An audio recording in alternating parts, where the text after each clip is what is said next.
Chinedu Okafor came to the market for one reason: revenge. For 15 years, he had believed that one man destroyed his father, ruined his family, and disappeared before justice could find him. Now, at last, he had found that man's daughter. Her name was Amara. She sold coconut bread from a small market stall, lived with an old woman who guarded dangerous secrets, and had no idea that the powerful stranger standing before her had already decided to use her. But Chinedu made one terrible mistake. He tasted her bread. Then he came back, again and again. Soon, the woman he had chosen as a path to revenge became the one person he could no longer imagine losing. But beneath an old burned warehouse, a secret was waiting. A hidden ledger, a letter written by a dead father, and the name of a traitor who had been standing beside Chinedu his entire life. When the truth finally came out, Amara looked into the eyes of the man she loved and realized something devastating. He had never met her by accident. He had come to destroy her family. But what happens when a man finds love in the very place where he came looking for an enemy? And what if the real monster has been calling himself family all along? Before the first cock crowed in Umuoba, Amara was already awake. Amara tied her wrapper around her waist, covered her hair with a faded scarf, and stepped into the kitchen hut. The fire had died in the night. She crouched beside the clay stove, pushed dry sticks beneath the charcoal, and blew until a small orange flame appeared. Smoke rose into her face. "You will not defeat me today," she murmured. The flame grew. Soon the kitchen filled with coconut, nutmeg, and dough. Amara worked without measuring. Her hands knew what the dough needed and how much palm wine starter would give the bread its familiar sweetness. Mama Ebele appeared in the doorway wrapped in old indigo cloth. "You started without me. You were sleeping. I was resting my eyes." "For 7 hours?" The old woman clicked her tongue. "Do not use your sharp mouth before sunrise.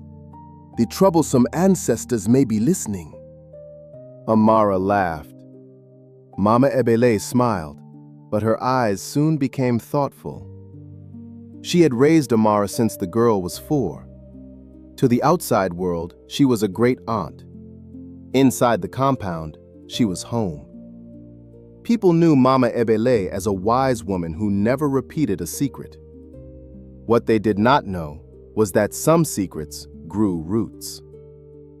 By sunrise, Amara had loaded the coconut loaves and spiced buns into 2 woven baskets. "Do not sell on credit to Mama Nkem," Mama Ebele warned. "I know. And no free buns for motor park boys calling you fine girl." "You taught me too well." At the gate, Mama Ebele called her back. "Come home before dark." "I always do." "And Amara?" She turned. The old woman seemed ready to say something important. Then she shook her head. "Nothing. Go well." The market was alive. Women shouted prices over tomatoes and dried fish, while hawkers called sachet water and groundnuts. Her stall stood beside Mama Nkechi's spices. A painted board read, "Amara's Oven, fresh every morning." By 8 o'clock, half the coconut bread was gone. "Keep 2 for me," Mama Nkem shouted from 3 stalls away. "Bring last week's money first," Amara called back. The women nearby laughed. "See this child," Mama Nkem complained. "No respect for elders." "Respect does not pay for flour." More laughter. Then, shortly before 10, the sound near the market entrance changed. It did not stop. A Nigerian market never truly stopped, but voices lowered and turned toward one place. A black Mercedes had stopped near the road. The car looked too polished. A driver stepped out, then a tall man emerged. Someone whispered, "Chinedu Okafor." The name spread. Amara had heard of him. The Okafor family had owned warehouses, lorries, and land until scandal nearly destroyed them. People said Chinedu rebuilt what remained, almost from nothing, and never forgot betrayal. Powerful men still had to eat. That did not make them gods. Chinedu walked through the market in a cream shirt and polished shoes, already marked by red dust. People moved aside. His face was calm. Too calm. Amara distrusted that kind of calm. He stopped when his eyes found her sign, then looked at her. Customers had watched Amara before. This was different. Chinedu looked at her as though he had been searching for something. "Good morning," Amara said. He did not answer immediately. "What is your full name?" Amara blinked. Not good morning, not how much is the bread. Her full name. "Is that what you came to buy?" His gaze sharpened. "Your name." "Amara." "Amara what?" Irritation rose in her chest. "Sir, I sell bread. I do not sell family records." The spice seller beside her suddenly became very interested in rearranging the same bags of uziza seeds. Chinedu stepped closer. "Who was your father?" Amara stood straighter. "My father has nothing to do with the price of coconut bread." A murmur moved through the people nearby. Nobody spoke to Chinedu Okafor that way. "Answer me," he said. Amara met his eyes. "My father is dead. The woman who raised me is Mama Ebele. That is enough information for a stranger." Silence followed. Amara picked up a golden loaf. "Are you buying something or blocking my customers?" Chinedu looked at the bread. "1 loaf. 2 naira." He offered a larger note. "I do not have change." "Keep it." "No, I said 2 naira." For the first time, his calm seemed to crack. Not because she had offended him, because she had surprised him. He found the correct amount.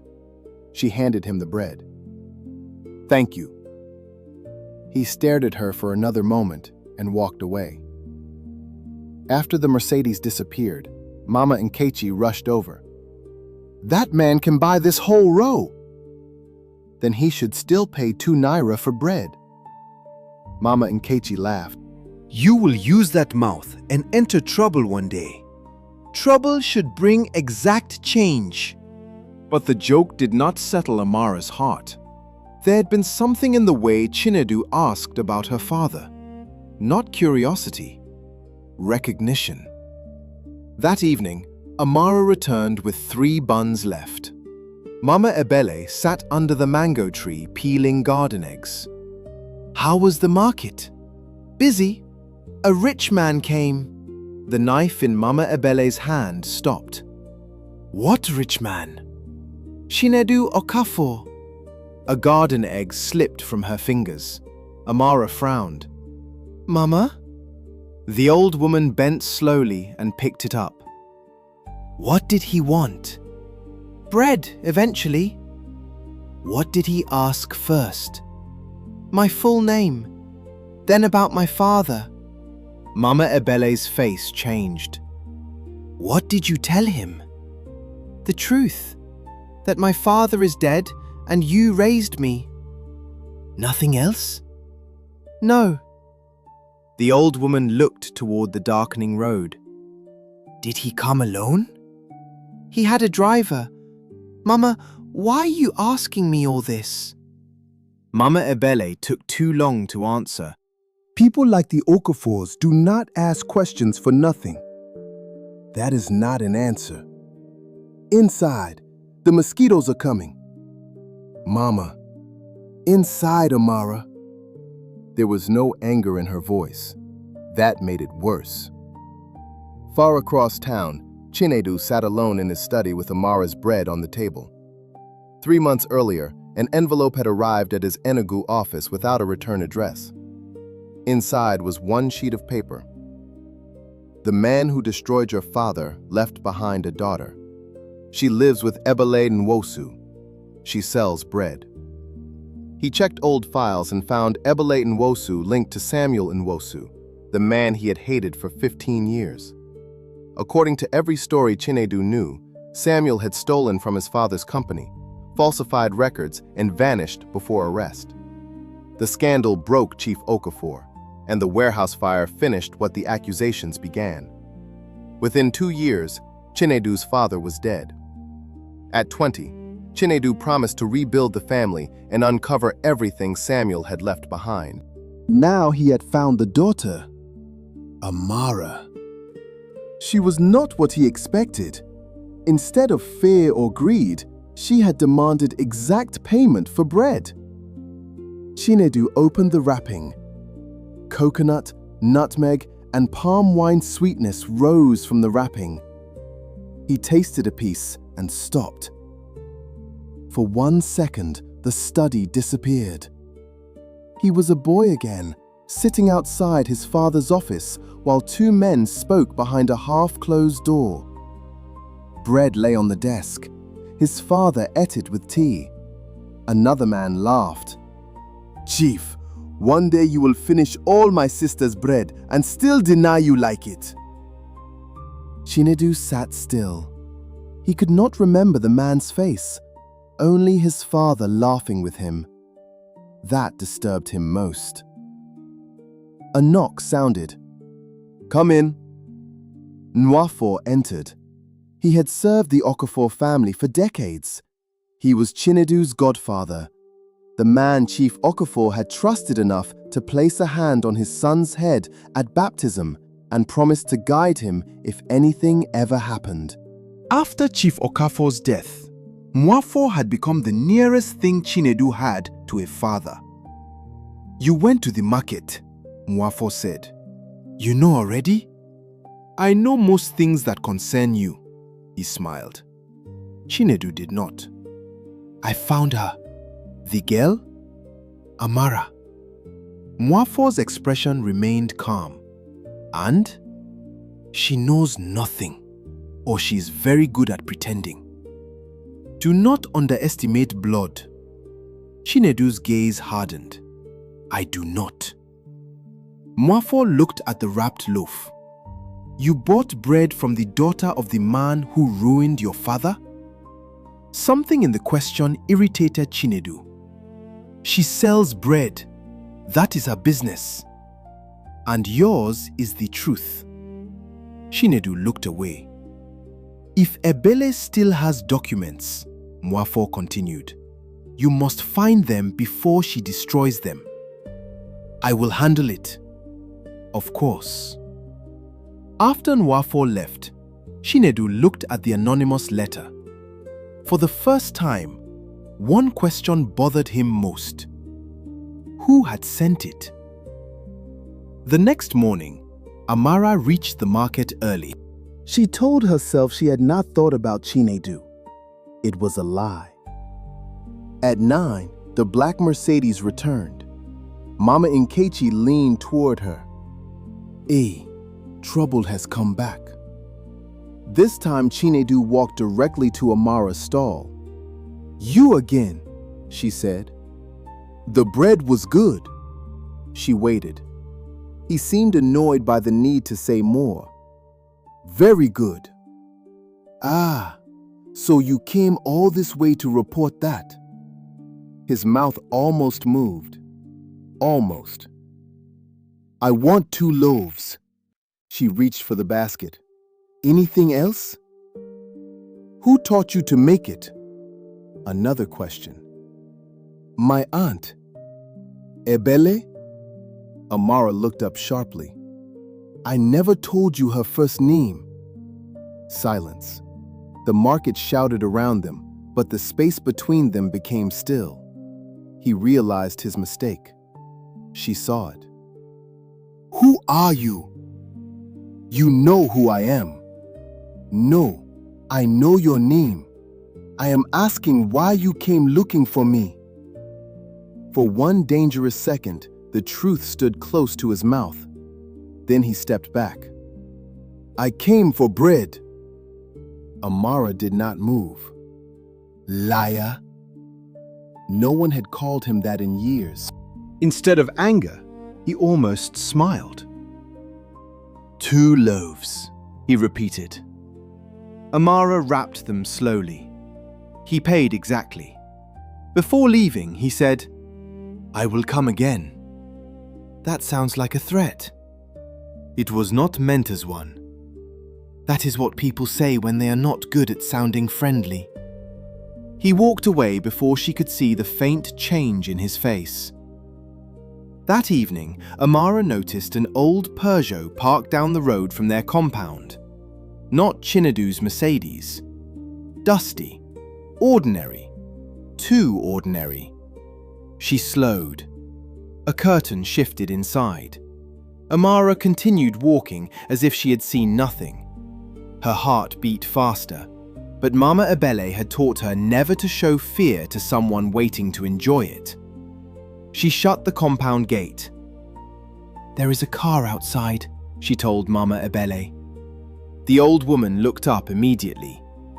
What car? Amara described it. Did you see who was inside? No. Mama Ebele went to the gate but did not open it. She stood beside the wall and listened. A moment later, the engine started and the car drove away. Amara followed her back to the veranda. No more stories, Mama. Ebele said nothing. You know why Chinedu came. Silence. You know why someone is watching this house. The old woman looked tired. I know only that some old matters have refused to remain buried. What matters? Mama Ebele looked at her with deep love. Not tonight. Mama, not tonight. Amara turned and went inside. She did not see Mama Ebele wait until the compound was completely dark.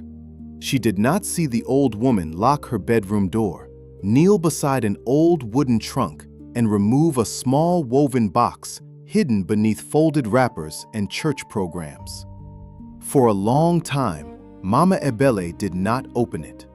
Then she whispered, Samuel, your daughter has grown into a woman who asks the questions I prayed she would never need to ask. Her fingers trembled as she lifted it. Inside lay a blackened ledger page, an old photograph wrapped in cloth, and a brass key tied to faded red thread. Mama Ebele closed her eyes. Thunder rolled beyond the hills. The rains were coming, and somewhere between the market, the Okafor house, and the dark road outside her gate, the past had finally begun to move.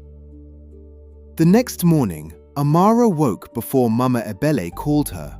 She lay still, listening to the ordinary sounds of Umuoba. All sounded normal. That was what disturbed her after a strange car had waited outside their gate.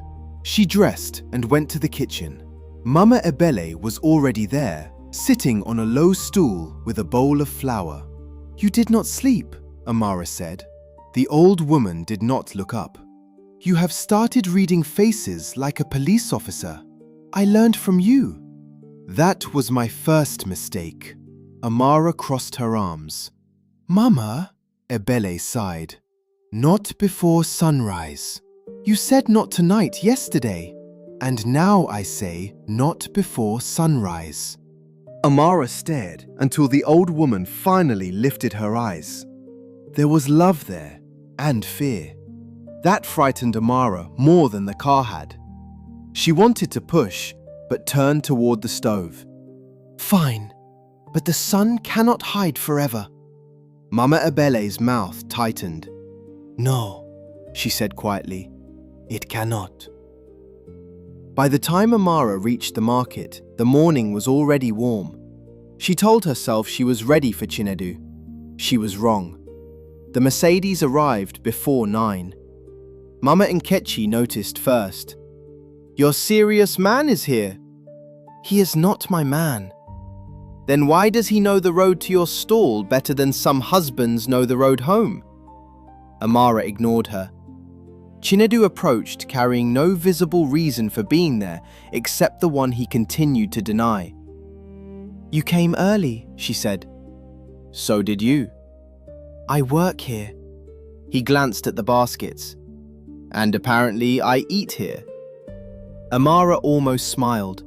The smallest trace of embarrassment in his face unsettled her more than his arrogance. "What do you want?" 2 coconut loaves and 1 bag of spiced buns. You are feeding a meeting? No, A family? no. She began wrapping the bread. Then either you have a very large appetite or you are buying excuses. His eyes returned to hers. Excuses for what? To keep coming back. The words slipped out too easily. For 1 second, neither moved. Mama Nkechi coughed loudly from the next stall. Amara tied the paper. Chinedu's voice was quieter. Perhaps I like the bread. Perhaps. He paid exactly. Yet as he walked away, she felt annoyed because he had left too quickly. Over the next 2 weeks, Chinedu returned often enough for the market to accept him as part of the morning. Soon, people began greeting him instead of falling silent.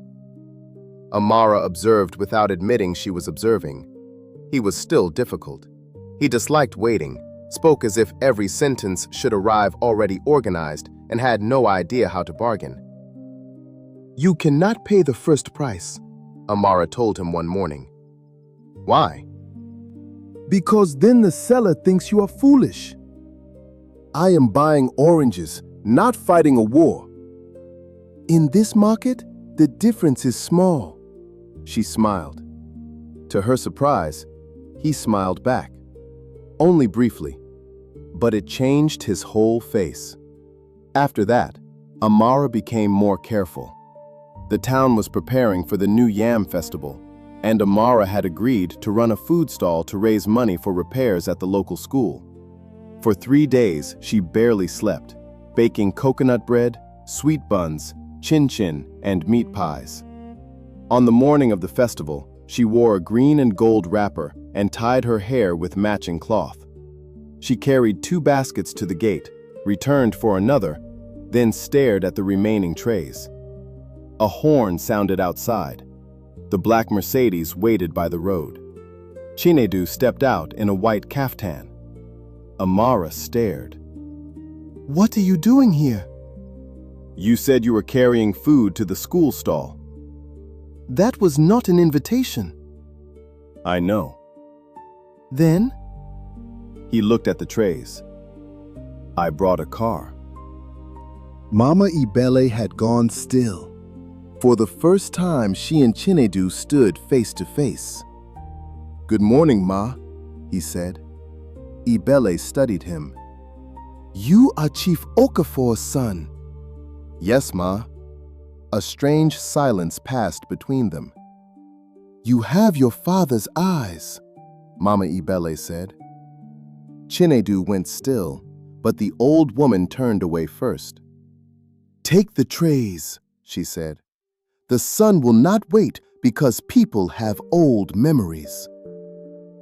The festival ground was crowded with drums, dancers, elders beneath canopies, and the smell of roasted yam, pepper soup, and wood smoke. Chinedu carried 2 trays. People stared. You know everyone is looking at you, Amara said. I know. You could have sent your driver. I know. Then why are you carrying them? Because you needed help. I did not ask you. You also did not stop me. That is because the trays were heavy. Of course. His tone was so dry that she laughed. For the next hour, Chinedu remained near the stall and proved almost useless. After he nearly sold 6 meat pies for the price of 4, Amara slapped his hand away from the money box. "You will bankrupt us before noon. I have managed companies larger than this market. That is not helping your case." A schoolboy asked, Uncle, are you her husband? "No," Chinedu replied. Not yet? The children ran away laughing. Do not say anything, Amara warned. "I said nothing." This time, Chinedu laughed, a real laugh, and Amara found she could not forget the sound. By late afternoon, clouds gathered over the hills. "This rain will embarrass somebody today," Mama Nkechi said. The first drops fell before she finished speaking. Then the sky opened. People shouted and grabbed trays as wind lifted the school canopy. They worked in the rain, dragging baskets beneath a stronger shelter while the ground turned to red mud. A wooden support cracked. Chinedu pulled Amara back just as part of the canopy collapsed. She stumbled against him. For one breath, she was pressed to his chest, his hand still around her arm. "Are you hurt?" "No." "You are sure?" "Yes." Neither moved. Then Amara stepped back. "Let go." He did immediately. Something changed between them after that. Not enough to name, enough to notice. By evening, nearly all the food was sold, and Chinedu drove Amara home himself. "You did not have to stay." I know. "You keep saying that." "Because you keep telling me things I already know." She turned toward him. "Why did you stay?" The answer took too long. "Because you needed help." That is only half true. His jaw tightened. Amara waited. Finally, he said, "I wanted to." The simplicity of it silenced her. "Good night, Chinedu." It was the first time she used his name. "Good night, Amara." Inside the compound, Mama Ebele sat awake. "Mama, you recognized his father," Amara said. Ebele looked away. "I knew many people when I was young." "That is not an answer." "It is the answer I have tonight." Amara wanted to argue. Instead, she said, "One day, you will run out of nights." Mama Ebele closed her eyes. "I know." At the Okafor house, Chinedu found Nwafor waiting in his study. You are getting too close to the girl, Nwafor said. She has a name. The words came too quickly. Chinedu disliked how much they revealed. Nwafor smiled faintly. Yes, Amara. You went there to find documents. I remember. Do you? Chinedu's expression hardened. Be careful. With her? With yourself. Then Nwafor said, I made inquiries. Ebele has lived in that compound for more than 30 years. She never sold it, never moved, never borrowed against it. The compound may contain what Samuel left behind. Chinedu remembered Mama Ebele's words. You have your father's eyes. I will not search her home. I did not suggest you break in. Good. But you need access. Chinedu stood. I said I will handle it. For 3 days, Chinedu did not come to the market. Amara told herself she did not care, until Mama Nkechi said, You are looking at the road too much. Sell your pepper, Amara replied. Late that afternoon, a messenger brought Amara an envelope from Chinedu. Mama Nkechi made a dramatic sound as Amara opened it. The note was formal. Chinedu wished to discuss a business arrangement. His company needed baked goods. If interested, she could meet him the next day at his office. Amara read it twice.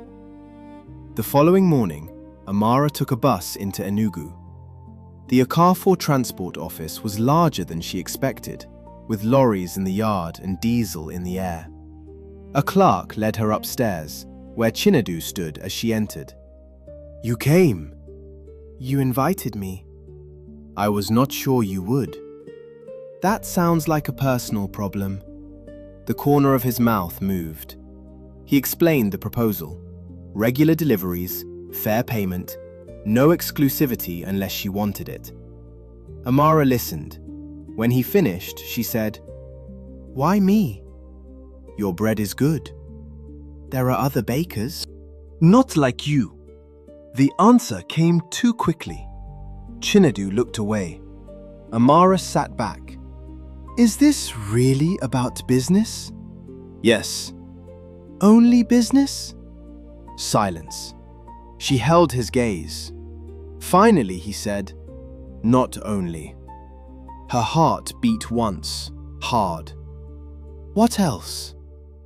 He looked at her as if standing at the edge of something, then chose the safer path. "I think your work deserves a larger market." Disappointment came before she could stop it. Still, the offer was real. "I will do 1 trial month," she said. Chinedu nodded, agreed. "And I set the price." "Fine. And payment is not delayed because your accountants are important men." "Fine. And nobody speaks to me as if I am staff." His eyes warmed. "I doubt anybody would survive trying." The first delivery to the Okafor house took place the following Tuesday. An older steward named Mr. Bassi welcomed her. "So, you are the famous baker?" "I do not know who told you famous." "The person who has checked the gate 3 times since 6:30. Amara looked toward the house. Mr. Bassi smiled. I said nothing. Chinedu appeared minutes later. "You are early." "It is 7. "I know." "Then I am on time." He looked at the bread. "Is that a new one?" "Groundnut and ginger." "I did not order it." "I know." "Why bring it?" "So you can learn something." "About bread?" "About not controlling everything." He stared at her, then slowly nodded. "Put it on the bill." They began seeing each other every Tuesday, sometimes for 5 minutes, sometimes for an hour. They spoke about food, work, and Enugu. Amara learned that Chinedu trusted very few people and had rebuilt his father's transport business by sleeping in warehouses and driving broken lorries himself. Chinedu learned that Amara wanted her own bakery. "Not a stall?" he asked. "A real place, with ovens, shelves, women working there." "Why women?" "Because too many women know how to work and have nowhere safe to begin." He was silent. Then he said, "You will do it." She looked at him. "You sound very certain." "I do not say things I do not mean." Amara almost asked whether that included his claim that he came only for bread. She did not. Mama Ebele watched the changes. She noticed Amara humming while kneading dough, and that Chinedu's name appeared too often for a man who supposedly meant nothing. One Tuesday, she came to the market. Amara saw her standing near the yam sellers. "Mama, what are you doing here?" "Buying bitter leaf. You can buy it near home." "Today I wanted market bitter leaf." "There is no such thing." Before Mama Ebele could answer, the black Mercedes stopped near the entrance. Chinedu appeared. Amara turned toward him. When she looked back, Mama Ebele was staring past her, not at Chinedu, at the man who had stepped out of the passenger side. Nuafor. All color left the old woman's face. The bag of bitter leaf slipped from her hand. Amara caught it. "Mama?" Ebele did not answer. Nuafor was speaking to Chinedu, unaware of them. Mama Ebele whispered so softly that Amara almost missed it. "No." "What?" The old woman took one step back. "No." Amara grabbed her arm. "Mama, what is wrong?" Ebele's eyes remained fixed on Nwafo. Then she said the words that made Amara's blood run cold. "I thought that man died many years ago." Amara had never seen Mama Ebele afraid. She had seen the old woman silence a room with one look, argue with officials, and bury people she loved without letting grief bend her back. Fear had emptied the color from her face. "Mama," Amara whispered, "who is he?" Ebele did not answer. Across the market, Nwafo was still speaking to Chinedu. Then Chinedu turned and found Amara's eyes. He smiled, the small private smile he seemed to reserve for her now. Then he noticed Mama Ebele. The smile vanished. Nwafo followed his gaze. For 1 second, nothing moved. Mama Ebele's fingers tightened around Amara's wrist. Something passed through Nwafo's eyes. "Let us go," Ebele said. "Mama, now." She turned away. Chinedu called after them. "Amara!" She heard him, but Mama Ebele did not slow down. They reached the road outside the market before Amara stopped her. "Who is Nwafo?" Silence. "You know him." Ebele looked toward the market. "Go home." "I am going with you." "No, return to your stall." Amara laughed once without humor. "You think I can sell bread after this? People still need to eat. I need the truth." The old woman looked at her for a long time. "You will have it tonight." "When?" "Tonight." "You promise?" "I promise." Mama Ebele did not make promises carelessly. Amara returned to the market, but her mind remained fixed on the old woman's face. Chinedu arrived less than an hour later. What happened?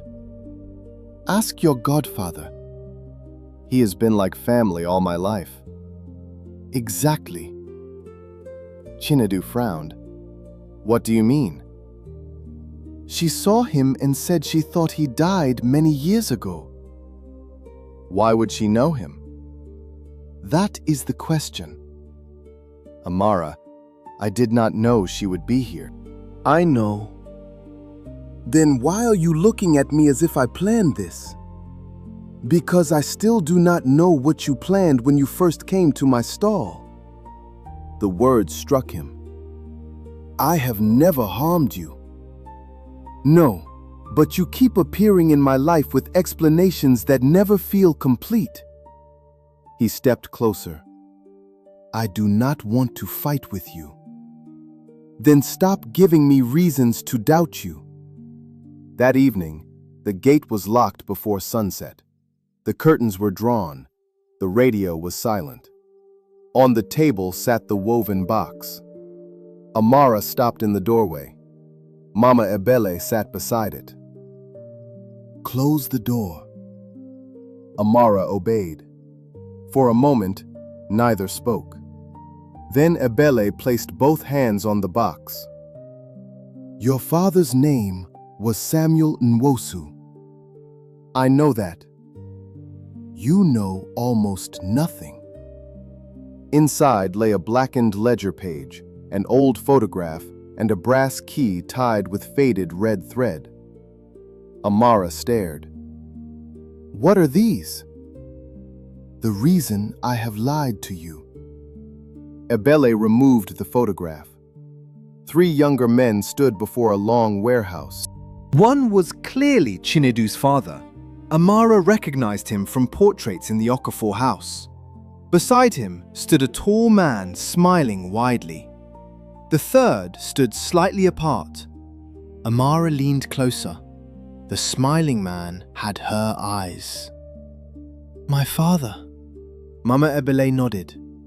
The third man was younger, thinner, but unmistakably Nwafo. "You knew all of them?"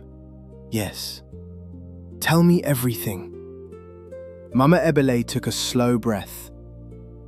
Samuel worked for Chief Okafor. He supervised warehouse records and transport papers. He was good with numbers. What happened? Goods began disappearing. Not whole lorries, small amounts. Payments were redirected. Land papers were altered. By Nwafor. Ebele lowered her eyes. Not at first. Amara felt cold. What do you mean? Your father helped him. The room seemed to shift. No. Amara, no.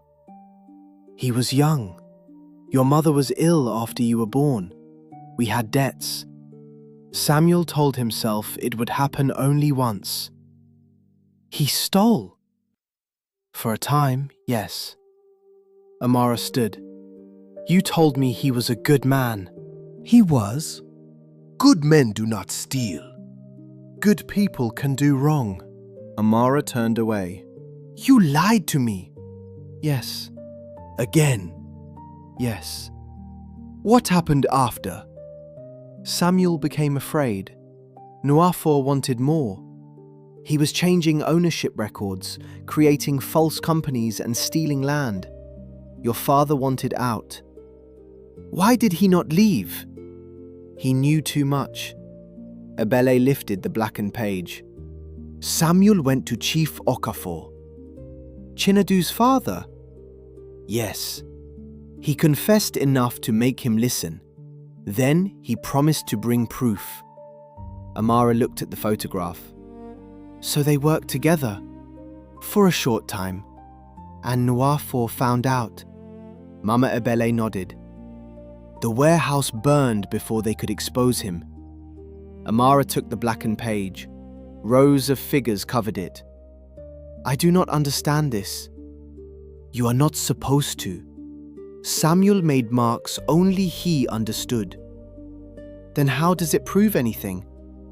Because it is only half. Amara looked up. The rest still exists. Where? Mama Ebele touched the brass key. At the old Okafor warehouse. The burned one? The part that survived. How do you know? Your father told me. Her voice trembled for the first time. He came here at night. You were 4 years old. Your mother had already died. He looked like a man who had been running for days. He gave me the photograph, this page, and the key. What happened to him? I do not know. Amara stared. You do not know if he died? No. All her life, she had believed her father was dead. Not missing, not vanished. Dead. You told me he died. I told you what I hoped would stop you from searching. You had no right. I know. No, you do not. Mama Ebele's eyes filled with tears. After Samuel disappeared, men came looking for him. One night, someone tried to enter this compound. You were 4 years old, Amara. 4. I chose your life over your right to answers. The anger in Amara faltered. Was it Nwafor? I never saw the face. But you believed he wanted what Samuel left. Yes. And the car outside our gate? I do not know. Amara looked at the box. Why did you think Nwafor was dead? After the fire, a story spread that he had been attacked on the road. But he stayed with the Okafors. Yes. Close to Chinedu. Yes. How could Chinedu not know? Mama Ebele looked at her sadly. Children believe what trusted adults teach them. The words hurt in more than one direction. Amara turned the photograph over. Faded handwriting covered the back. We finished this together. A, O, and S, N. Chief Okafor believed my father. In the end, yes. Then why did everyone blame Samuel? Because the warehouse burned, records vanished, money was missing, Samuel disappeared. And Nwafor? He stayed. One man vanished carrying the blame. The other remained beside the people he had deceived. Then Amara remembered Chinedu's first day at the market, his questions, his knowledge of Mama Ebele's name. Her heart tightened. Chinedu knows. What? He came looking for me. Ibele went still. He knew your name before I told him. He asked about my father before he bought bread. The old woman closed her eyes. So he did not find you by chance. No. Every visit returned differently now. The bread, the questions, the business offer, the long conversations. He used me. Maybe at first. Do not defend him. I am not. You like him. I see what you see. And what is that? A man divided against himself. Amara laughed bitterly. That changes nothing. No. He came because of my father. Probably. Then everything between us began as a lie. Mama Ibele said nothing. Tuesday came. Amara nearly sent someone else with the delivery. Then she decided no. If Chinedu wanted the daughter of Samuel Nwosu, he would meet her with open eyes. She arrived at the Okafor house at 7. Mr. Bassi greeted her. You are quiet today. I am thinking. Dangerous thing. Very. Chinedu appeared before the last tray reached the table. You came. Amara looked at him. The pleasure in his face disappeared. What happened? I want to ask you something. He glanced at Mr. Bassi. The older man quietly left. Amara waited until they were alone. When you first came to my stall, did you already know who I was? Chinedu did not move. That was enough. Amara laughed softly. So, Amara, do not. I can explain. That sentence has buried many people. His jaw tightened. Yes. Yes, what? Yes, I knew your name. And my father? Yes. The words struck harder than expected. Why? He took a breath. Because I believed Samuel Nwosu destroyed my father. You believed? I still do not know what to believe. She stared. You came to investigate me. Yes. You bought my bread because of him. At first. You offered me business because of him. Silence. At first, he said. Amara looked away. I thought... She stopped. Thought what? That you saw me. I do. No, you saw a road to my family. That was not all. But it was first. He had no answer. Amara nodded. Thank you. For what? For finally telling the truth. She turned. Amara.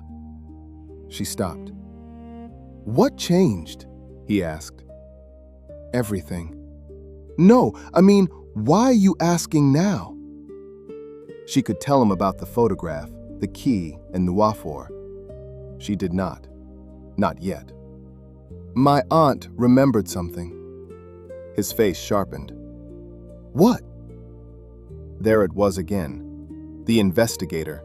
The man always searching for the next piece. I said I would deliver bread. I did not say I would deliver answers. She walked out. Chinedu did not follow. Later, he remained in his study with the anonymous letter on the desk. Nwafor entered without knocking. "You look troubled. Why did you never tell me you knew Ebele Nwosu?" The older man stopped, only for a second. "I knew many people." "That is not an answer." Nwafor smiled faintly. "You sound like your father." Chinedu stood. "Answer me." "We crossed paths years ago." "Where?" "At the warehouse." "You told me you barely knew Samuel." "I barely did." "But you knew his sister." "Everyone knew someone." Chinedu stared. Nwafor's face remained calm. Too calm. For the first time, Chinedu wondered how much of his godfather's guidance had been built on things never said. That evening, Amara placed the brass key on the kitchen table. "I am going to the warehouse." Mama Ebele looked at her. "No. You said the truth is there." "Part of it." "Then I will find it." "It may be dangerous." "So was ignorance." "Amara, no more." The old woman looked at her for a long time. Then she said, "Do not go alone." Amara thought of Chinedu. "I would rather go with a goat." Mama Ebele almost smiled. "Goats are unreliable." "So are men." "That is true." Ebele took the photograph. "There is one more thing." Amara waited. "Your father did not hide the second ledger in an office." "Where?" "The old brick oven." Amara frowned. "In a warehouse?" "The workers cooked there. Behind the oven wall is a small metal door." "And the key opens it?" "Yes." Why did he leave it with you? Because he believed someone would come one day. Who?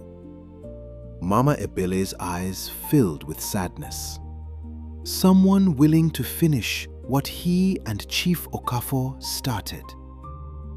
Outside, a motorcycle passed on the road. Then came a sound beyond the gate. A footstep. Amara and Mama Ebele looked at each other. Another step. Then silence. A folded paper slid beneath the gate. They waited until the footsteps disappeared. Amara picked it up. There were only 6 words. "Leave the past where it is."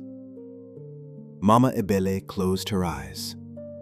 Amara looked at the brass key in her hand, then toward the dark road. Her fear did not disappear. It changed shape. "No." Mama Ebele looked at her. Amara folded the threat and placed it beside the photograph. "If someone is afraid enough to warn us, then the truth is not dead." She closed her fingers around the key. "And now, I want to know why." Amara did not sleep. The warning lay beside the brass key, the blackened ledger page, and the old photograph. Leave the past where it is. 6 words were enough to bring back every fear Mama Ebele had carried for years. At dawn, the old woman said, "You should not go to the market today." "Because whoever left that paper knows where we live?" "Yes, they already knew yesterday." Mama Ebele sighed. "You sound like Samuel when you decide something." "I do not know whether that is praise." "It is not." Then Amara wrapped the ledger page and photograph in cloth. "What are you doing?" Mama Ebele asked. "Taking these to Chinedu." The old woman watched her. "Why?" "To make him choose between the truth and the story he has worshipped for 15 years. And if he chooses the story, then I will know what he is." Mr. Bassi looked surprised to see her without bread. "Please tell Chinedu I need to speak with him." Chinedu came down quickly, unshaven and tired.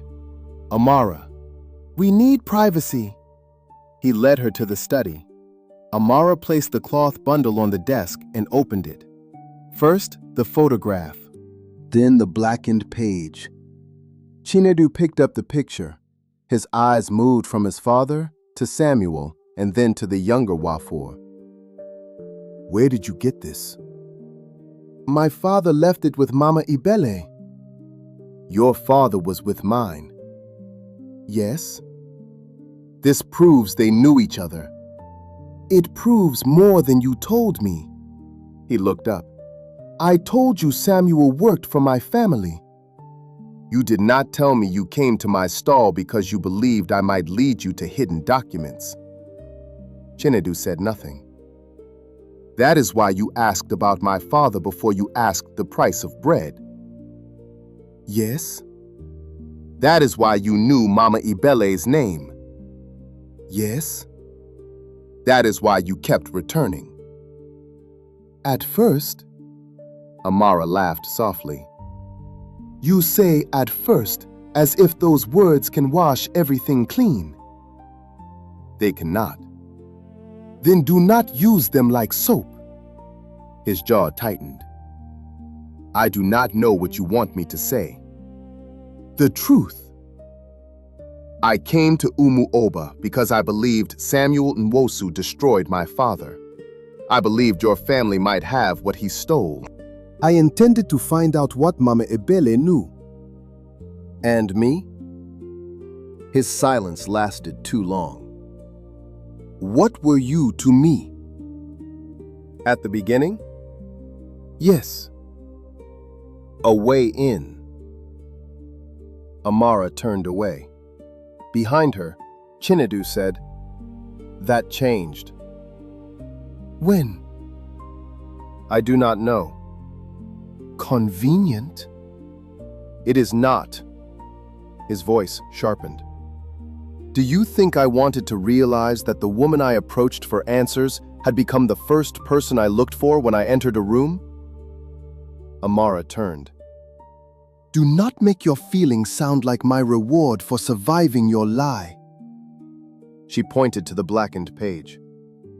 My father was not innocent. Chinedu stared. What? My mother was ill. My family had debts. Samuel helped falsify records. Then he tried to stop. Who told you this? Mama Ebele. And you believe her? She hid the truth for 30 years because she was ashamed of it. Chinedu looked at the page. My father and Samuel were working together? In the end, yes. His eyes hardened. Or that is what she wants you to believe.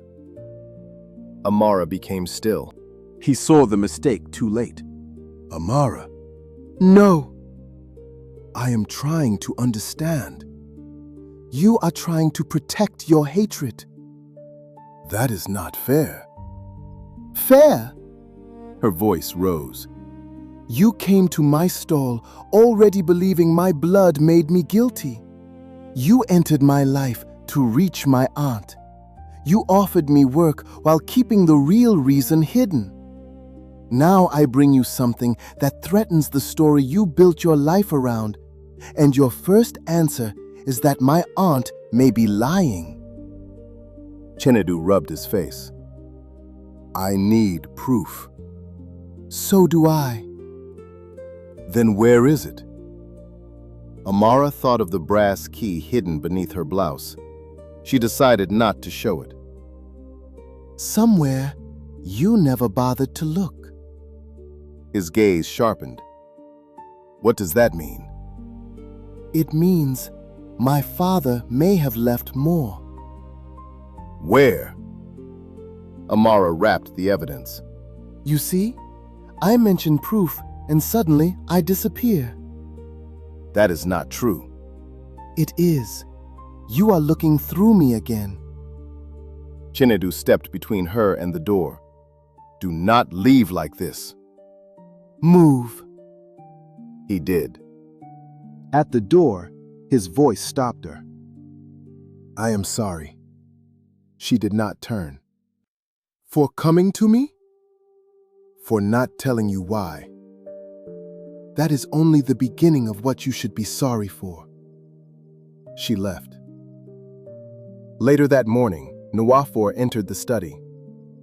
Did my father work with Samuel Nwosu before the fire? Chinedu asked.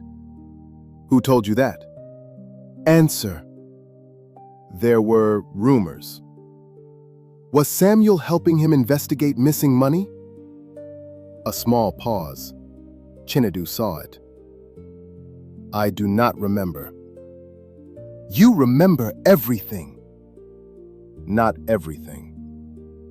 Ebele has a photograph. For the first time, Nwafor's calm cracked. What photograph? Chinedu watched him. He had not said who was in it. Nwafor recovered quickly. Old people keep many useless things. I did not tell you it was old. Silence. Then Nwafor smiled. You are tired. Get out. Chinedu, get out. The older man turned toward the door. Before leaving, he said, Pain can make people believe any story that gives them hope. Chinedu answered quietly. So can loyalty. That afternoon, Amara told Mama Ibele what Chinedu had admitted. A way in, the old woman repeated. He used me. At first. Do not say that. Mama Ibele nodded. You are right. After a while, Amara said, I am going to the warehouse tomorrow. Mama Ibele's face changed. No. The warning means someone is afraid.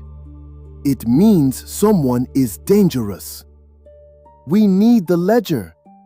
We need you alive more. I will not spend my life hiding because you did. Amara regretted the words immediately. Mama, no. You are right. I hid to protect a child. Then the child became a woman, and fear had become a habit. She looked at Amara. But courage without sense is another way to die early. I will be careful. With whom? Amara hesitated. Alone. No. I cannot trust Chinedu. Then trust someone else. Who? The next morning, Amara left before dawn. She told Mama Ibele she was going to the market. It was her first direct lie to the old woman. The old Okafor warehouse stood outside Enugu, beyond abandoned workshops and overgrown land. Black scars still climbed the walls. Amara entered through a gap in the fence. Inside, the air smelled of dust and old oil. Her father had walked here. The thought was stronger than fear. She moved through the loading area toward the workers' cooking place. Beneath a broken roof, she found the old brick oven Mama Ebele had described. At first, she saw nothing. Then she noticed a narrow metal edge behind loose bricks. Her hands began to shake.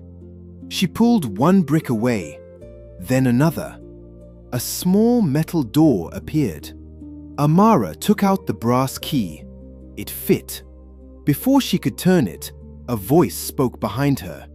You have your father's stubbornness. Amara froze. Nwafor stood in the doorway. No smile, no polite expression. She saw the man Mama Ebele had feared. How did you find me? I waited for you to stop being sensible. Amara rose slowly. You left the warning and watched our house. Yes. Why? To see whether Ebele would move the documents. You sent the anonymous letter to Chinedu. Nwafor smiled. Good. Why? He had spent years searching for Samuel's family. I helped him look in the correct direction.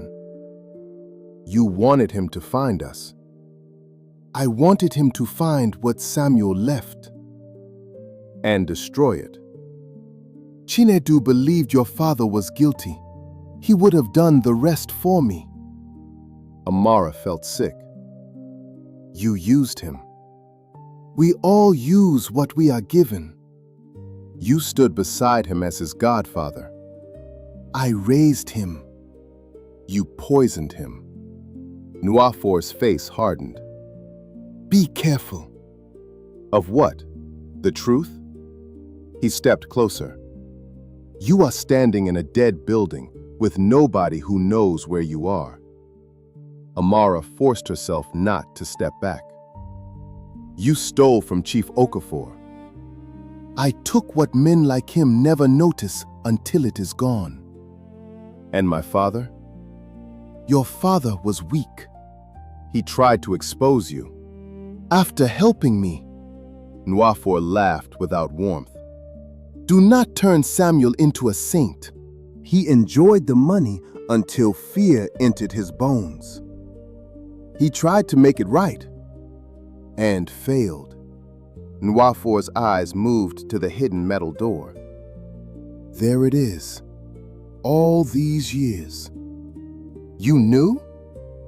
I knew Samuel hid something before he ran, not where. He held out his hand.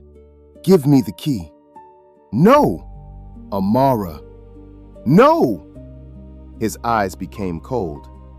Do not make this dramatic. You destroyed 2 families. I think drama came with you. Then another voice came from behind him. Step away from her. Chinedu stood at the far entrance. Nwafor turned slowly. You followed me, she said. Chinedu did not take his eyes off Nwafor. Yes. Of course you did. Be angry later, Nwafor smiled. You see, even now, she does not trust you. Move away from her. You do not understand what she has found. I understand enough. Do you? Nwafor's voice softened. I raised you. I was your godfather. I buried your father. I stayed when others disappeared. And you lied. Because you were a boy. I am not a boy now. No. Now you are ready to throw away 15 years because a woman brought you an old photograph? Chinedu's face changed. Do not speak about her. Nwafor laughed. There, that is the problem. You came to destroy her family and ended by standing between her and the truth. Chinedu looked at Amara. Nwafor saw it too. She did not tell you everything, did she? Stop, Amara said. She has the key. She came alone because she trusts you as little as you trusted her. Chinedu's eyes moved to the key in her hand. Amara said, I was going to tell you when I knew what was real. So was I, he replied quietly. The words hurt them both. Nwafor stepped toward the oven. Chinedu blocked him. Enough! For a moment, the 3 stood still. Then Nwafor shoved a rusted shelf toward Chinedu. Metal crashed between them. Amara stumbled back.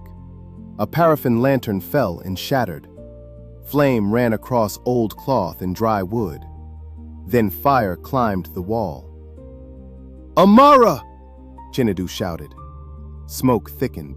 Nwafor moved toward the exit. Chinedu grabbed his arm, but the older man struck him away and disappeared through the smoke. Amara turned toward the oven. The ledger! Leave it! No! She pushed the key into the metal door. Amara! It is the only proof! Flames spread across the rafters. The key turned. The door opened. Inside was a narrow metal box. Amara pulled it free just as burning wood fell behind her. Chinedu reached her, wrapped one arm around her waist, and dragged her away. "Let go!" "Not this time." They ran. Outside, Amara dropped to her knees, coughing, still holding the box against her chest. Chinedu knelt beside her. "Are you hurt?" She shook her head. He touched her face with trembling hands. "You could have died." "So could you." "I followed you because I knew Nwafor was lying."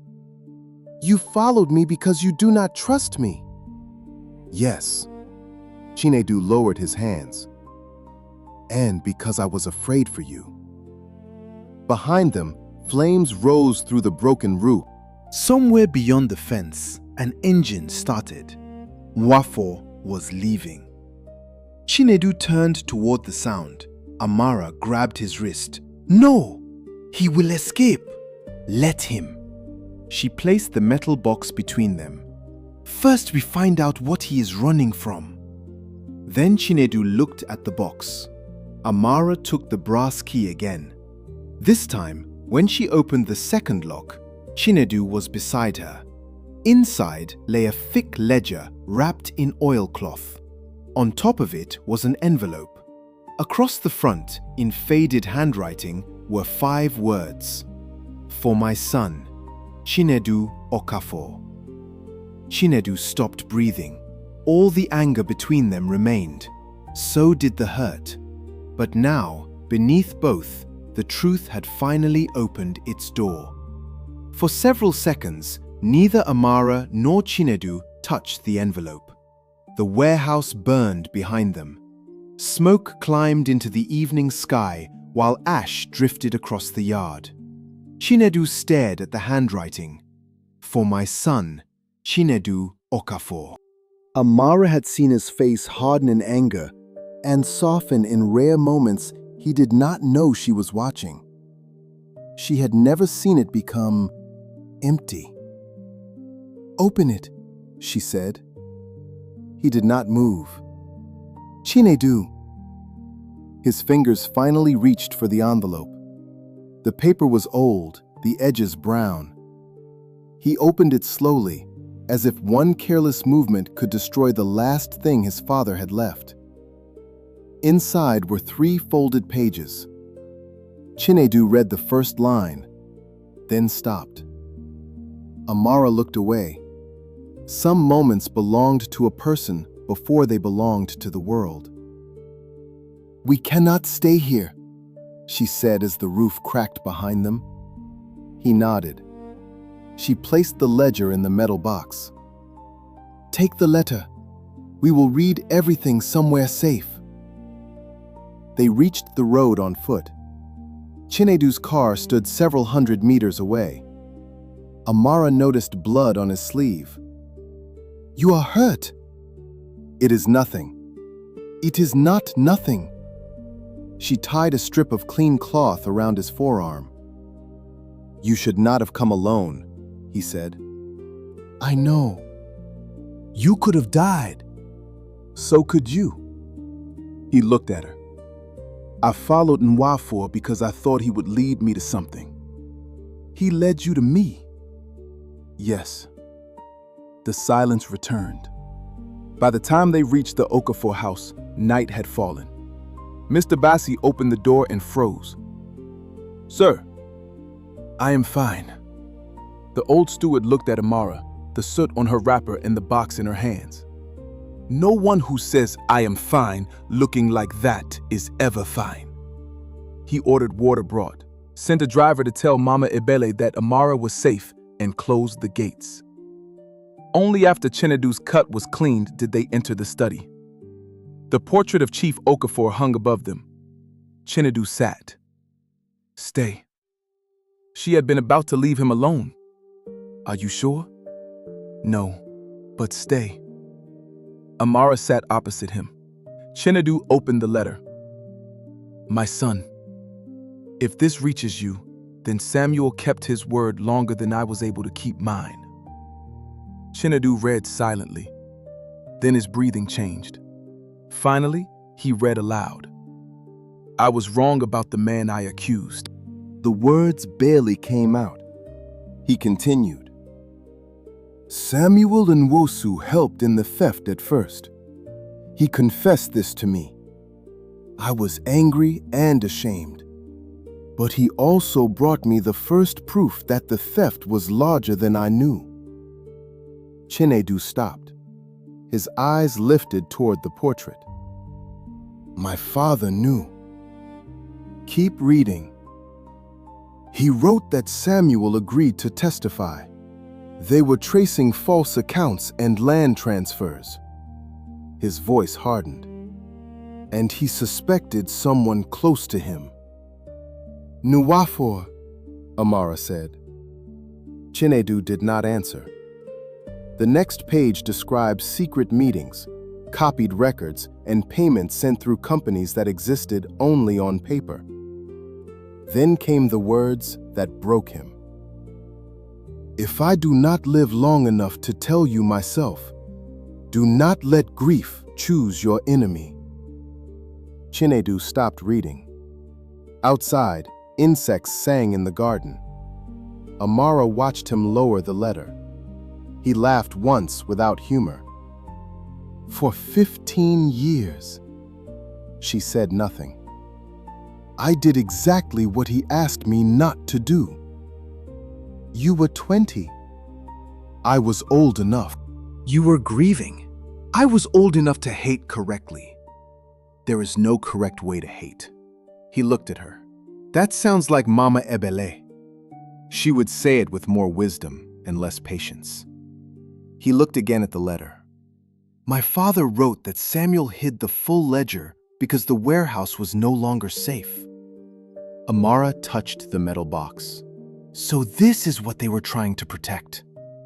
Yes. At the bottom was one final line. Build what I could not finish, but do not build it with anger. Chinedu folded the page. His hands shook. I built everything with anger. No, he turned. You do not know. I know you rebuilt a company. You gave people work. You kept your father's house standing. With anger. Then perhaps anger carried you part of the road. And where did it bring me? His eyes met hers. To my stall. The words escaped before she could stop them. Neither moved. Chinedu looked away first. They opened the ledger. The figures meant little to Amara, but Chinedu knew the old company names and account codes. Page after page revealed the same pattern. False debts, hidden land transfers, and goods recorded as damaged after they had been sold. Besides, several entries were initials. C.N. Chukwuma Mwafo, Chinedu said. Further into the book, they found original signatures. Then they found a page written in Samuel's handwriting. I began this with him. I cannot deny that. But the theft has become something else. Chief Okafor must know before more families lose their land. Amara read it twice. There was no excuse, no attempt to make himself innocent, only truth. My father knew what he had done. He tried to repair it. After helping destroy things, yes. All her life, she had wanted either a good father or a bad one. The truth had given her a man, weak enough to fail, brave enough to turn back, too late to escape the price. Chinedu said, I am sorry. For what? For hating him without knowing him. You did not know. I could have asked better questions. You asked questions. Only the ones that protected what I already believed.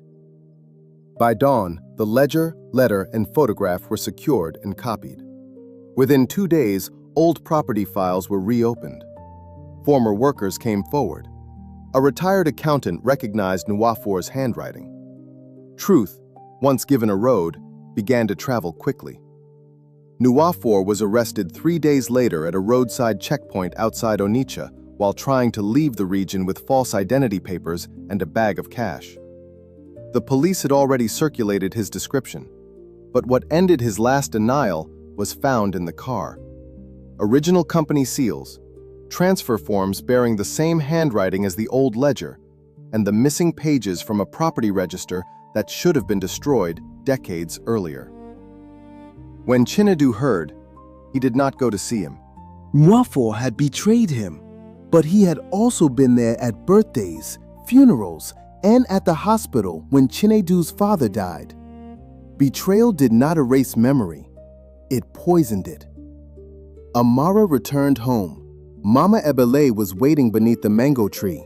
When Amara placed copies of the ledger and letter in her lap, the old woman did not open them immediately. "Is it finished?" she asked. "Not yet." "Is it true?" "Yes." "And Samuel?" "He admitted what he did. He always said he would." "You knew?" "Yes." "Why did you never make him better in the story?" Mama Ebele looked at her. "Because I was already lying enough." Amara sat beside her. After a while, Mama Ebele asked, "And Chinedu?" Amara looked toward the gate.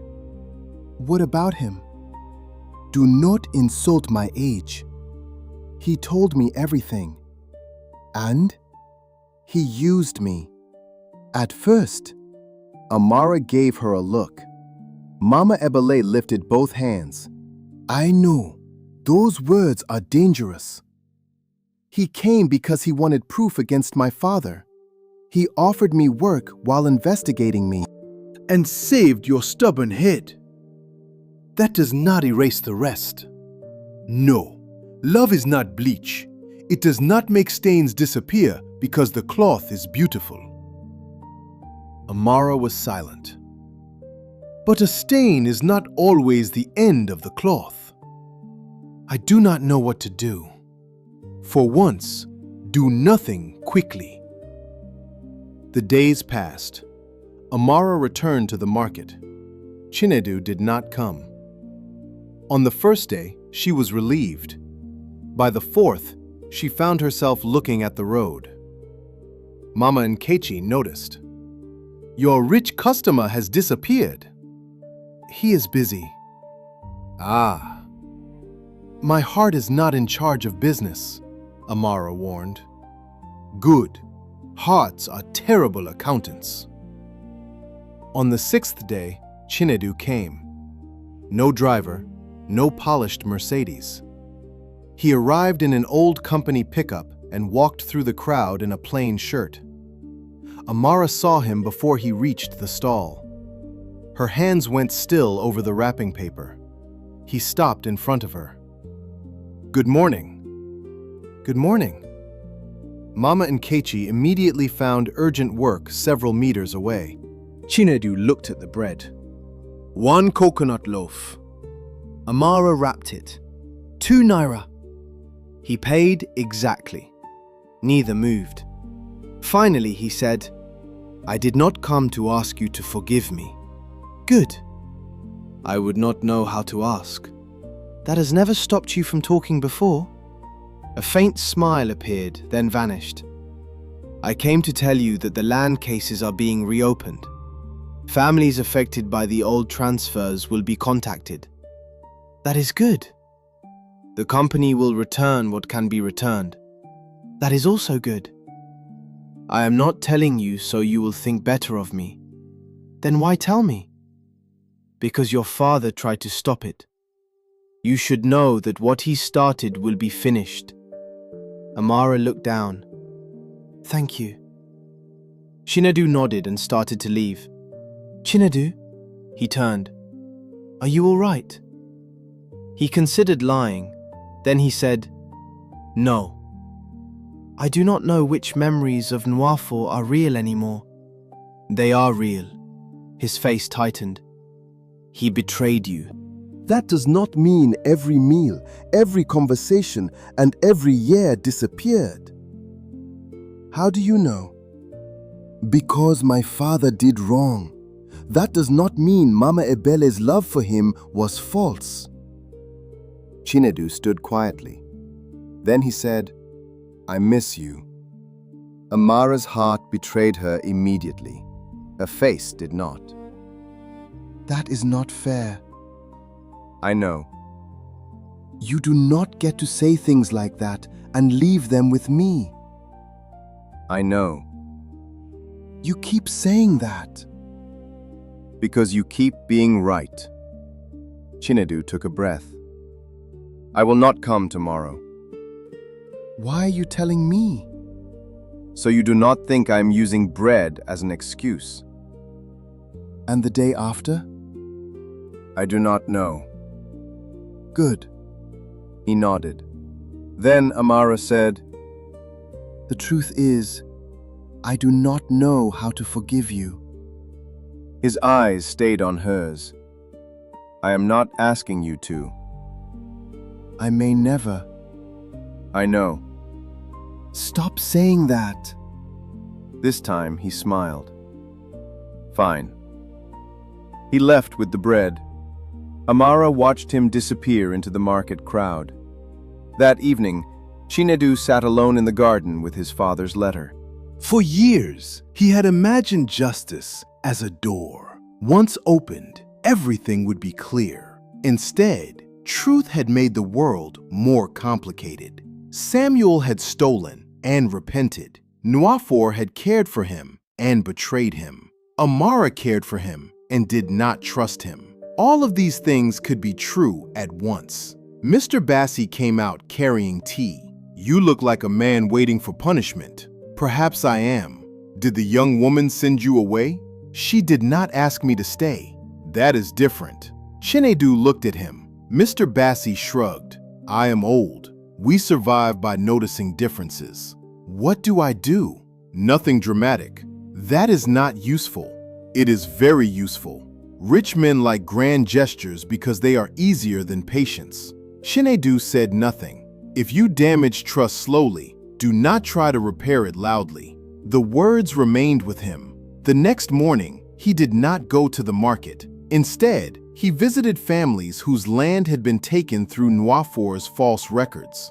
Weeks passed. At the market, Amara heard stories. Chinedu had returned farmland, cancelled forced debts, and reopened compensation claims. He never used those acts to send messages to her. That mattered more than she wanted it to. One Tuesday, a company lorry stopped near the market. Amara's body reacted before her mind did. But Chinedu was not inside.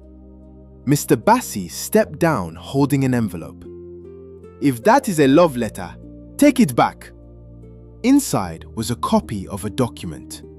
The first land transfer had officially been reversed.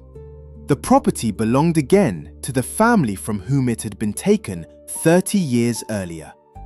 There was no note from Chinedu, only the document. Mama Nkechi watched her. What now? Amara folded the paper carefully. Now he keeps proving who he is. And you? Amara looked toward the road. I keep watching. Far away in the Okafor office, Chinedu signed another file. He did not know whether Amara would ever trust him again. For the first time in his life, he accepted that love could not be won like a court case or rebuilt like a company. Some things could only be given time. And for the first time, Chinedu Okafor was learning how to wait. 3 months passed before Amara allowed herself to believe that waiting could also be a form of action. The rainy season softened the red earth around Umuoba. Every day before sunrise, Amara lit the stove and worked beside Mama Ebele. Chinedu did not send flowers, gifts, or long letters. Instead, his name appeared in other people's stories. A widow said stolen land had been returned. A retired driver said an old compensation case had reopened. A farmer brought 2 yams and said, "Tell that Okafor boy justice is slow, but at least this one has legs." Chinedu never asked whether Amara had heard. One Tuesday, he appeared after nearly 2 weeks. 1 coconut loaf. Amara wrapped it. 2 naira. He paid exactly. You look tired. So do you. I work. So do I. That answer is becoming lazy. He smiled faintly. How is Mama Ibele? Stubborn. So she is well. And you? I am still deciding. What? Everything. He nodded. I understand. You are not allowed to say that anymore. Sorry. The word made her smile. He noticed, but did not celebrate. That mattered too. As the weeks passed, something new began to grow between them. Not what they had before. That had been built partly on secrecy. This was slower and cleaner.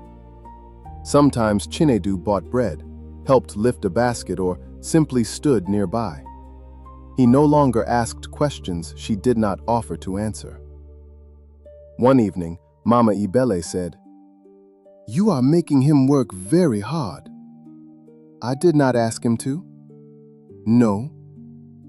He lied to me, used me, doubted you. Yes. Amara stopped kneading. Whose side are you on? The side of truth. It annoys everybody equally. Then the old woman became serious. Forgiveness is not forgetting. Sometimes it is only deciding whether the person who hurt you is still the same person. And if I do not know, then keep watching. Amara did. She watched Chinedu correct land records even when it cost his company money. She watched him stop using anger as his first answer. Slowly, she began to miss him. The idea for the bakery started with a cracked wall. Amara had been storing flour in a rented room near the market.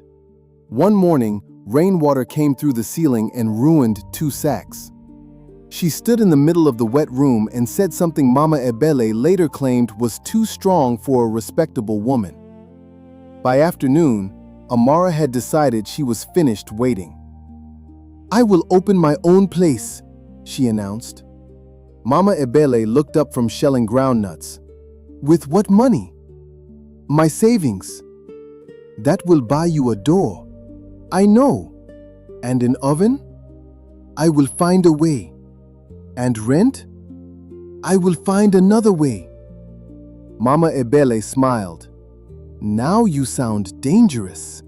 The old tailoring shop near the market had 2 rooms, a backyard, and space for a proper oven. The roof leaked and the floor was cracked. Amara loved it immediately. She negotiated the rent, found a mason, bought a second-hand mixer, and hired 2 women. Only after all this did Chinedu hear. He came one afternoon and found Amara on a ladder scraping old paint. You are opening a bakery. So people keep telling me. Why did you not tell me? She climbed down. Because it is mine. I did not say it was not. You were about to offer help. Yes. No. Chinedu frowned. You have not heard the offer. I know you. That is unfair. It is efficient. He looked around. The roof is bad. I know. The back wall needs reinforcement. I know. The oven. Chinedu. He stopped. I need to do this without feeling that I owe the future of my business to you. His face changed. Fine. I will not offer money. Good. Can I offer labor? Amara stared. What kind? The free kind. You? Yes. You wear polished shoes to a market. I own other shoes. She laughed. Saturday, 7 in the morning. He arrived at 6:30. That was how Chinedu Okafor, owner of lorries and warehouses, spent 3 Saturdays carrying broken tiles, sanding shelves, and ruining shirts. By the third, market women had begun bringing chairs to watch. Mama Nkechi stood at the doorway. "Amara, this one is working very hard." He volunteered. "To carry cement?" "Apparently." Mama Nkechi looked at Chinedu. "My brother, love is a serious punishment." Chinedu nearly dropped the bucket. Amara laughed so hard she had to sit down. That afternoon, while they painted the back room, Chinedu said, "I am proud of you." Amara's brush stopped. He kept his eyes on the wall. "I know you do not need my approval. I just wanted you to know." The words entered somewhere deep. "Thank you," she said. He nodded and continued painting. No demand, no question. That mattered most. The bakery opened at the beginning of the dry season. Amara called it Home Fire Bakery. Mama Ebele objected for 3 days, then told everyone she had chosen the name. On opening morning, the oven gave off too much heat. One shelf collapsed, and a boy stole 2 buns before returning to ask for work. By noon, every loaf had sold. Mama Ebele sat near the doorway like a queen.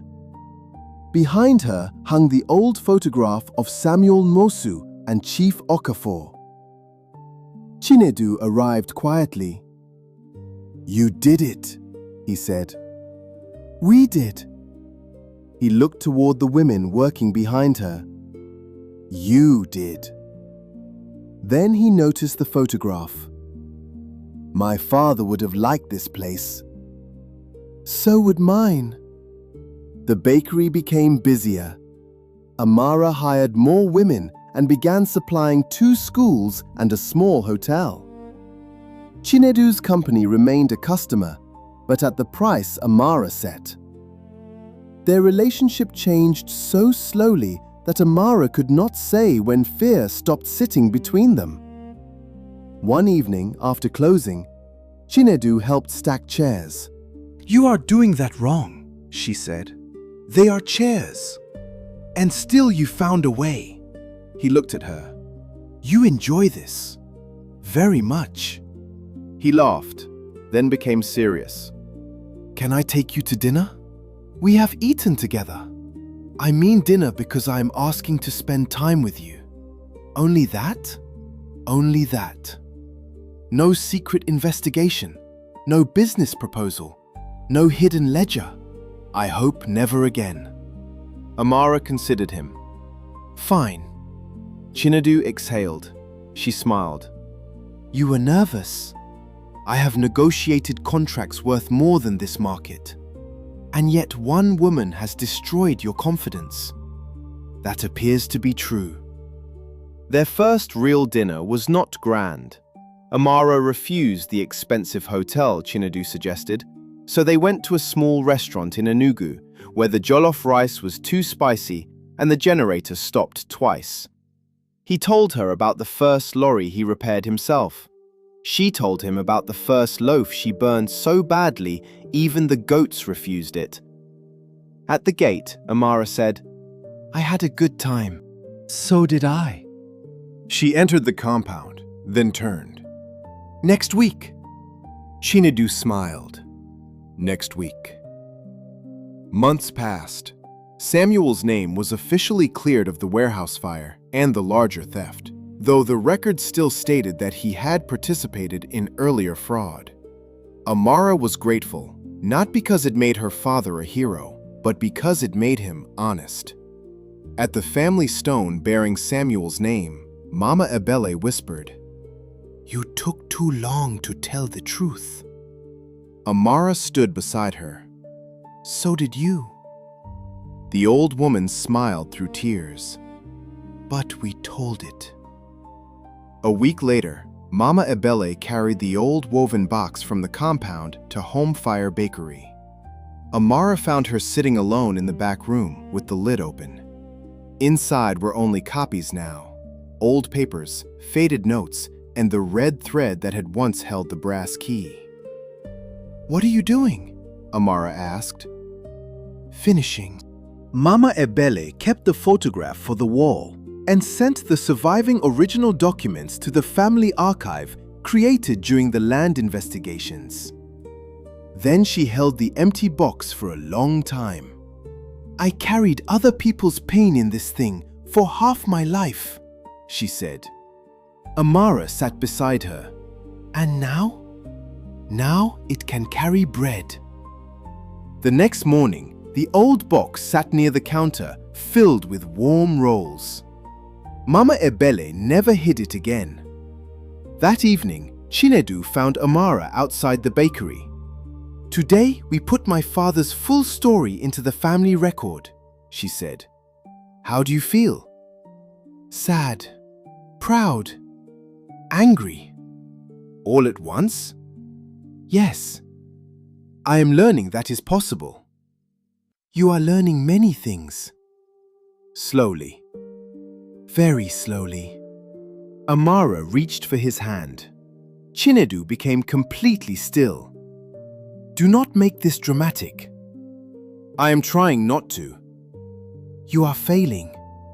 His fingers closed around hers. The first kiss came weeks later in the bakery kitchen, while rain struck the roof and a tray of buns cooled between them. Amara had been telling him he needed dough like a man fighting an enemy. I am improving, he said. You nearly killed the dough. He stepped closer. Amara. There was only a question in his face. She answered by moving closer. The kiss was soft and careful. When they separated, she said, You still cannot knead. He laughed. A year after the fire, Chinedu came before sunrise. Amara was shaping the first loaves. What are you doing here? I came for bread. We are not open. I know. Which bread? I do not know. That is a serious problem. Amara. His voice changed. She put down the dough. Chinedu stepped closer. The first time I came to your stall, I was looking for evidence. I remember. The second time, I told myself it was because of the bread. It was good bread. It was. And after that? After that, I kept inventing reasons. Amara's eyes softened. I do not need reasons anymore. I know what I did to your trust. I know loving me did not erase it. I know forgiving me was not one decision, but many small ones. Amara said nothing. I do not want to own your life. I do not want to rescue you from a life you built yourself. I want to stand beside it. Her eyes filled. I want mornings when you are angry because I stacked chairs badly. I want Mama Ebele correcting me even when she is wrong. She is never wrong. Exactly. Amara laughed through tears.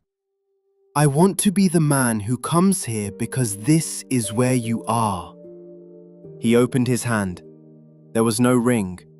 Amara noticed. So what are you asking? For permission. To do what?